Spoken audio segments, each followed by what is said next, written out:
Hey YouTube, and welcome to the news. If you live up north on the East Coast near New York, be very careful because of the tropical storm Henry that will be hitting very soon. Also, the State Department has released information that they had a serious cyber breach of their computer system. They are required by law to report any serious incidents within 1 week to the Congress. They have a rating of a D, and that is the worst rating you could have for your overall information security. On September 7th, 2021, a ban that will eliminate all firearms from Russia and all ammunition that is being imported from Russia. A deadly flooding has occurred in Tennessee. There is 10 dead and 31 still missing. General Motors is recalling their Chevy Bolt. They've already recalled 73,000 vehicles from the year 2019 to the year 2022. There's a risk of fire when these are charged. They took originally an $800 million charge against this, but with new recall, they're going to add another $1 billion in expenses to this recall. 23,000 students in Atlanta have been quarantined because COVID is widespread down there, and many districts have not even reported their numbers, so this number will rise, and this is only 2 weeks into school. Jesse Jackson and his wife has been hospitalized with COVID-19. They were both fully vaccinated. They're at the Northwestern Memorial Hospital. Country star Travis Tritt, he's calling on Americans to condemn mandatory vaccinations, and he has come out strongly in the defender of freedom and liberty. So maybe turn up his music a little bit louder this weekend. The largest city in Vietnam, 9 million people are under quarantine and lockdown. The military is being brought in to help.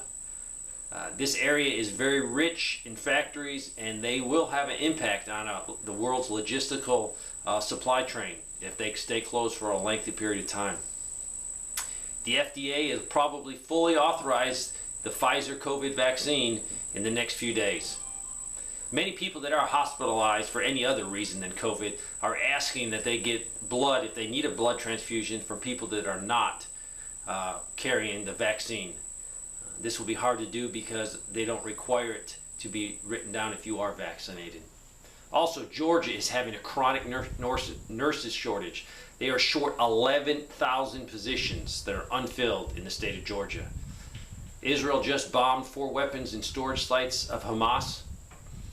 Russian inflation was supposed to be at 4%, but it is running at 6.5%. So the Russian government will be giving an extra stimulus check to the military, which will be 15,000 rubles, amounting to 202 American dollars, and any military retiree will get $10,000 rubles.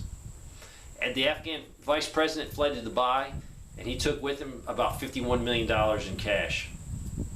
The Pentagon is implementing the Commercial Airlines Civil Reserve Act, and that's basically to use civilian airplanes if they need to move people or material around. They did it in 1990 during the Gulf War. They activated it, and they also have activated it in the invasion of Iraq in 2002, and they are now activating it now for the Afghan evacuees. The planes will not be flying into Kabul. They'll be flying to other places. They'll still be using military to remove them from the Kabul. British military is reporting 7 more people outside the Kabul airport have been killed. This brings it to a total of 20, and these are from crushing and stampede injuries. An anti-Taliban faction has taken control of 3 northern districts in Afghanistan, and this is reminiscent of the Army, Special Forces, and local militias. And finally, as I report constantly on Lebanon, because that will be a case study for U.S. and U.S. preppers, electricity has gone from 4 hours a day down to 2 hours a day. In many places it is non-existent.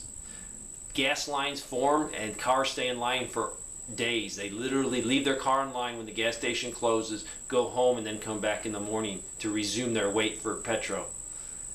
Widespread shortages of medicine and bread. Also, without the electricity, people are finding in the apartment buildings they cannot live there because the air is getting very stale, and without air conditioning there's no way to sleep with the hot conditions. So prepare accordingly.